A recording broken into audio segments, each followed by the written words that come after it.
Indian 2 திரைப்படத்தோட free ticket டெய்லியும் ஒருத்தருக்கு குலுக்கல் முறையில் ஃப்ரீயாக கொடுக்கப்படுகிறது. மேலே தெரிகிற இன்ஸ்டாகிராம் ஐடிக்கு ஒரு மெசேஜ் பண்ணி ஃபாலோ பண்ணால் மட்டும் போதும், நீங்களும் டிக்கெட் வின் பண்ண வாய்ப்புகள் அதிகமாக இருக்குது. இந்தியன் 2வோட ரொம்ப முக்கியமான அப்டேட் வந்து வெளியாகி இருக்குது. ஒருவேளை இந்த ஒரு விஷயம் நடந்தால் தமிழ் சினிமா இந்தியன் 2வுக்கு மிகப்பெரிய தோல்வியாக தான் இருக்கும் அப்படின்னு சொல்லப்படுகிறது. இதை பற்றி டீட்டெயிலாக தான் பேச போகிறோம்.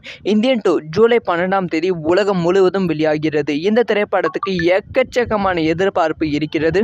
சமீபத்தில் இந்த திரைப்படத்தோட ட்ரைலர் வந்த உடனே இந்த எதிர்பார்ப்பு ட்ரிபிள் மடங்கு அதிகமாகிடுச்சு அப்படின்னு தான் சொல்ல வேண்டும். ஸோ இப்போ இந்தியன் 2வோட ப்ரீ பிஸ்னஸ் எல்லாமே பயங்கரமாக போய்கொண்டு இருக்குது. ஸோ இப்போ இந்தியன் 2வோட ப்ரீ பிஸ்னஸ் முடிச்சுட்டு படத்தோட சென்சாருக்கு அனுப்பிச்சிருக்காங்க. படக்குழு சென்சார் படத்தை பார்த்துருக்காங்க. அதுக்கப்புறமா படத்தில் நிறைய சீன்ஸ் கட் பண்ண சொல்லியிருக்காங்க. ஸோ அதை பற்றி அடுத்த வீடியோவில் பேசலாம். ஸோ இப்போ என்ன மேட்டர் கிடைச்சிருக்குன்னா, இந்த படத்தோட லென்த் எவ்வளோ அப்படின்னு சொல்லி கிடைச்சிருக்கு. 2 மணி நேரம் 58 நிமிஷம் இந்த திரைப்படம் இருக்கும் அப்படின்னு சொல்லப்படுகிறது. இதுக்கு முன்பு 3 மணி நேரத்துக்கு மேலே நண்பன் திரைப்படம் இருந்திருக்கு.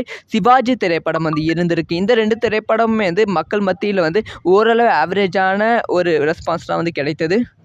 அதே சமயம் 2 மணி நேரம் 50 நிமிஷத்துக்கு மேலே இருக்க திரைப்படமான பிகில் திரைப்படமும் ஒரு அளவு ஆவரேஜான விமர்சனம் தான் கிடைத்தது. ஸோ அதனால் இந்தியன் 2வும் ஒரு அளவு ஆவரேஜாக கிடைக்குமா, 3 மணி நேரம் படம் பார்க்க முடியுமா, மக்கள் பொறுத்து கொள்வார்களா அப்படிங்கிற கேள்வி இப்போ எழுந்திருக்கு. ஸோ 3 மணி நேரம் மக்களை என்கேஜாக வச்சிருக்காரா சங்கர் அப்படின்னு சொல்லி வெயிட் பண்ணி தான் பார்க்கணும். இதை பற்றி உங்களோட ஒப்பீனியன் என்ன?